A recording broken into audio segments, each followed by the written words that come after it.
and our host was Darryl Braithwaite, the former Sherbet singer.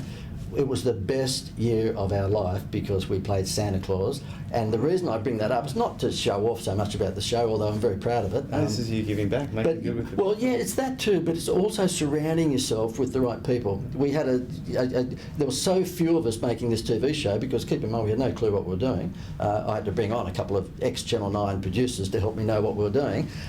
We only had 7 or 8 in the team. At the end of the show, when they rolled the credits, we had to make up names, just our friends, because we didn't have enough people working on it, because I had the right people. Yeah. So you've got to surround yourself, maybe it might be only a few, but with the right few.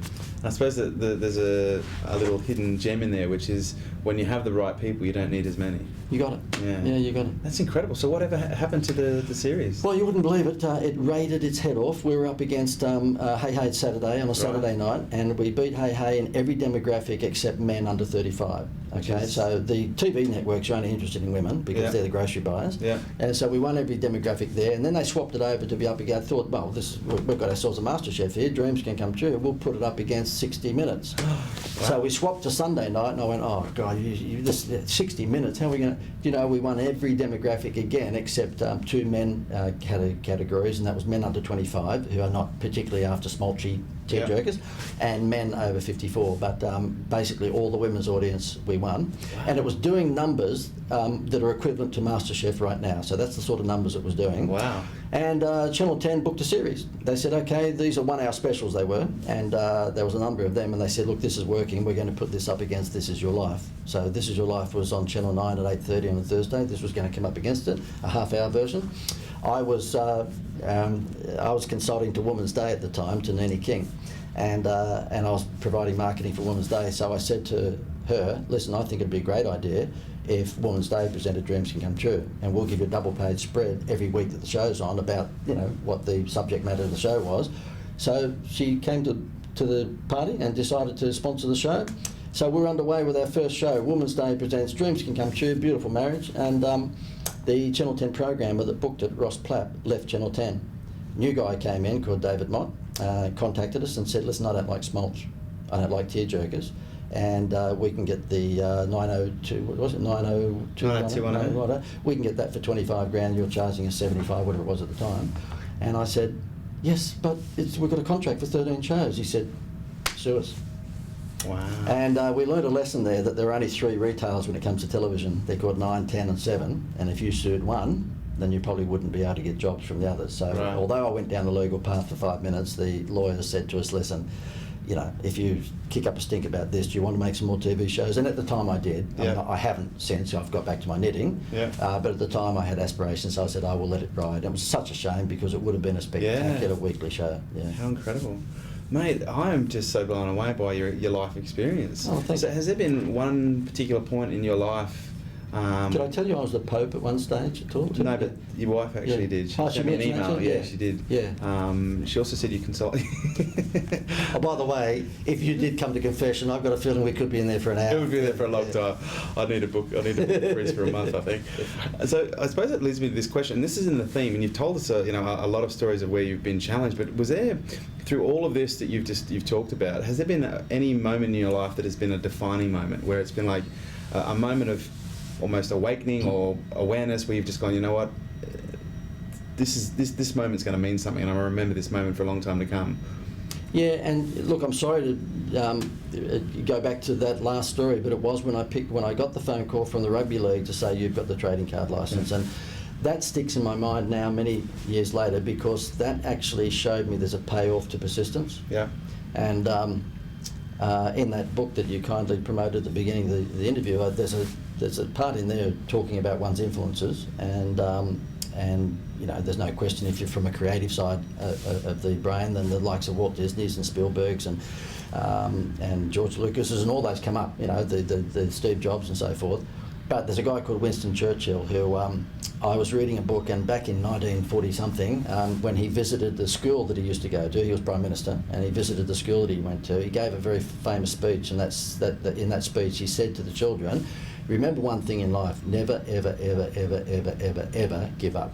And he said the word ever 8 times or something, and I've devoted a chapter in that book to never, ever, ever, ever, ever, ever give up, because when I got that call from the rugby league, even though Clarkey said to me at the time, you've got the rugby league card licence, which was basically my ticket home, on one condition, and that is you'll never annoy me ever again.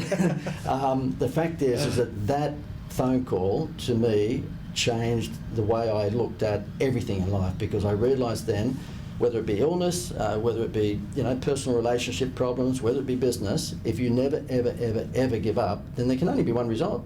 Because if you're coming back all the time, no matter how hard they hit you, you just bounce back up again like one of those dolls. You got to have success at the end, because you just don't give up. Yeah. Man, that's fantastic. So I suppose moving towards the end now, like what would be, if there was someone watching this interview right now at home and they're thinking, you know what, this is all really fantastic, but what would be the 3 things that I could do in order to take something from this and actually make something happen? What would they be? Number one, again, I know we're repeating ourselves, but find yourself one or more mentors, and try and choose from them. Not everything. You don't have to model yourself precisely on one or all of them, but choose out the nuggets of gold from each of those mentors and start to put that in writing. Yeah.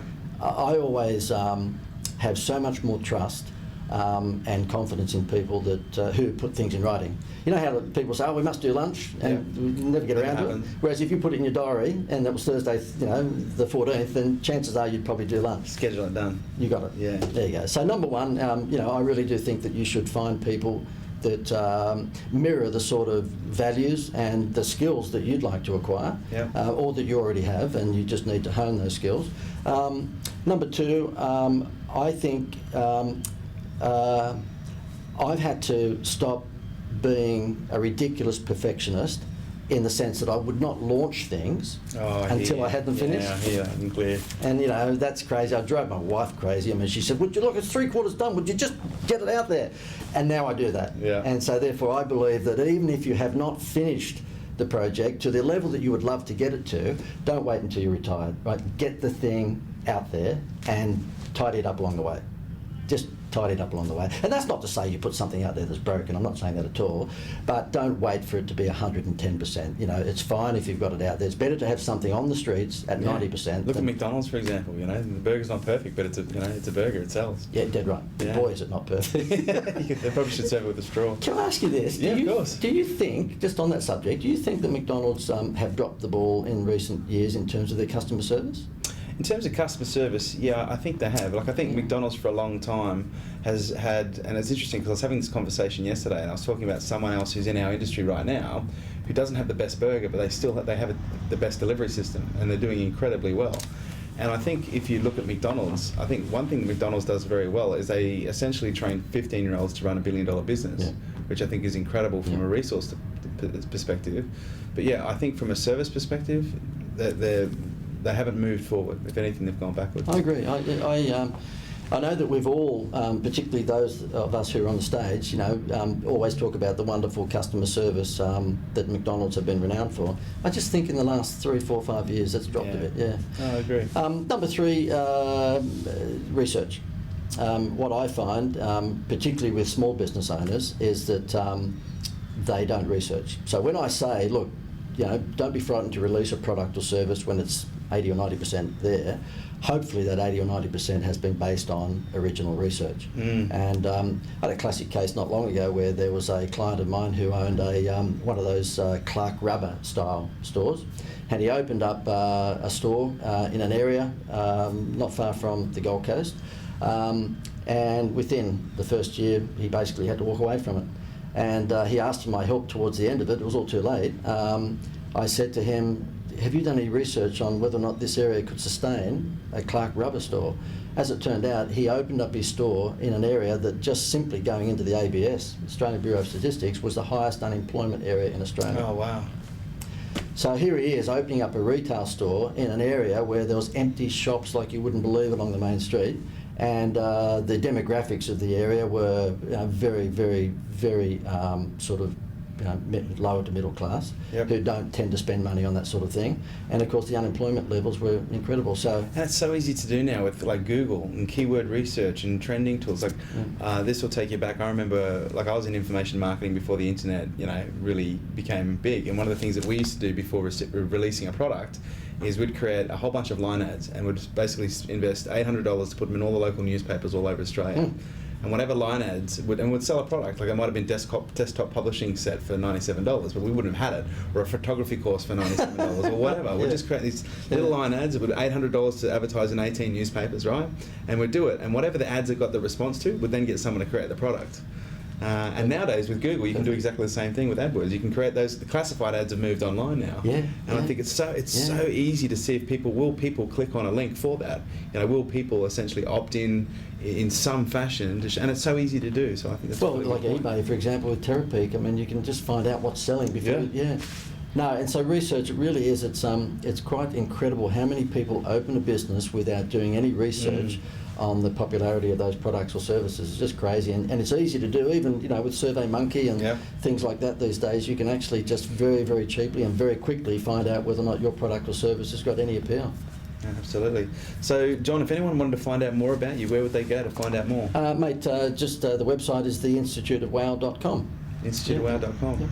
Well, John, I have to say this has been an absolute pleasure. You are like an absolute gem. Oh, thank you. And I'm glad that we've finally got you to light, and we've finally got you out from underneath the radar. Yes. Yeah, and you've cured my shyness too. Yes, that was very hard. It might have had something to do with the few beers that we had beforehand.